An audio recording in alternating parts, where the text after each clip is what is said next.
Before I describe the process itself, it's extremely important that I make clear what its purpose is, what it's trying to serve. Because when we have the purpose in mind, the mechanics of the process can be very helpful in helping us live in harmony with how we choose to live.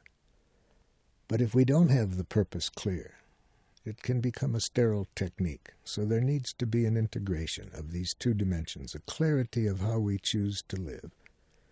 And then the mechanics of nonviolent communication will make more sense and then be used in a way that's with more integrity.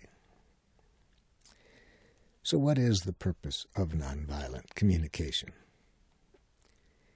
It's to help us connect with ourselves and others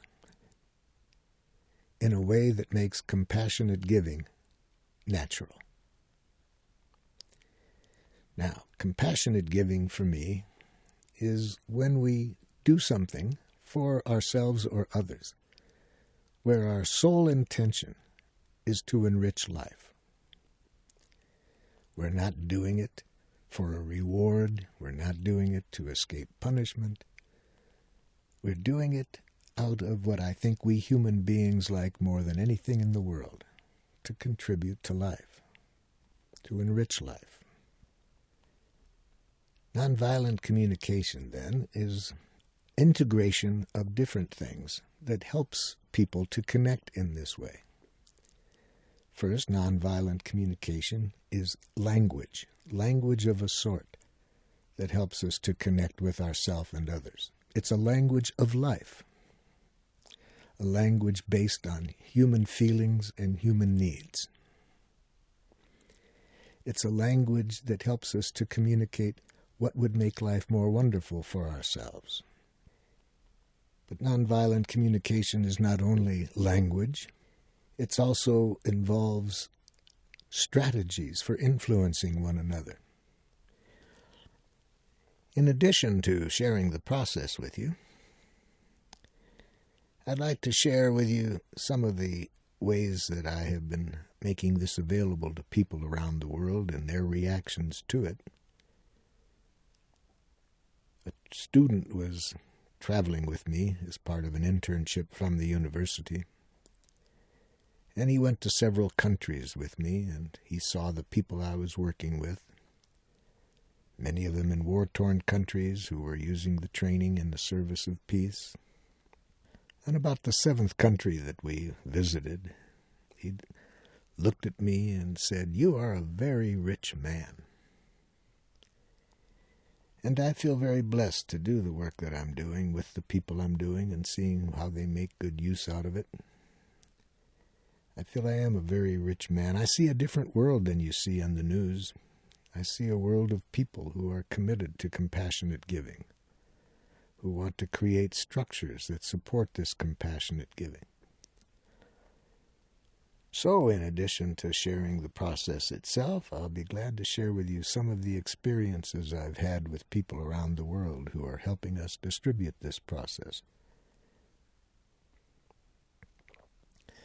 So now let me give you an overview of what the process itself looks like, this process we call nonviolent communication. As I have said, it is designed to help us to connect so that compassionate giving is natural. So what kind of communication helps us to connect in that way? We can summarize the process by saying it focuses on two questions. What's alive in us, and what would make life more wonderful? What's alive in us is, we say in English this way, how are you? French, ¿cómo allez-vous? Spanish, ¿cómo está usted? Every culture I work in throughout the world, in their own way, when they get together, ask this question. What's alive in you? It's a critical question because I'm convinced that when we are connected on what's alive in each of us and get rid of the enemy images that we have been educated to think in terms of when somebody's doing something we don't like, when we can just see the humanness in each other at any given moment, what's alive in us. It's been my experience that we can resolve any conflict peacefully in a way that gets everyone's needs met. Now, what does this involve to be able to communicate what's alive in us? Well, it requires that we be able to tell people what they're doing that's enriching our lives. And we can bring to their attention when they're doing things that are not enriching our lives. And as we'll see subsequently, it's very important to be clear about this and not mix up our reference to what people are doing with any kind of evaluation that implies wrongness. So it requires observing without evaluating.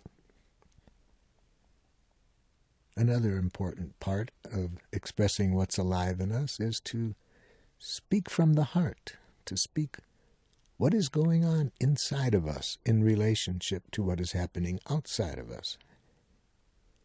And the best way I've found of doing this is to develop a literacy and consciousness of feelings and needs. Our needs are life in action. If we're disconnected from our needs, we're not really alive. If we spend all of our time only analyzing and judging mentally and not able to get connected to what is going on inside of us, it's going to be very hard to enjoy life to its fullest. So nonviolent communication focuses on what our needs are in any given moment and whether they're being met or not. Our feelings are connected to our needs. When our needs are being fulfilled, we feel pleasurable feelings. When our needs are not being fulfilled, we have painful feelings. So these three together, telling people what they're doing that's enriching our life or not, and then telling them what's alive in us in relationship to that in terms of our feelings and our needs, that's one of the basic components of the process. Having told people what's alive in us, if what they're doing is not contributing to our well-being, then we need to add what could make life more wonderful for us, and to present this to them as an opportunity, as a gift, not as a demand or a threat. So nonviolent communication shows us both how to express what's alive in us and what would make life more wonderful, and it shows us how to receive that information empathically from others, how to receive it even if the other person is not articulate in expressing it. So no matter how the other person is communicating, nonviolent communication shows us how to connect with that person's humanity at any given moment.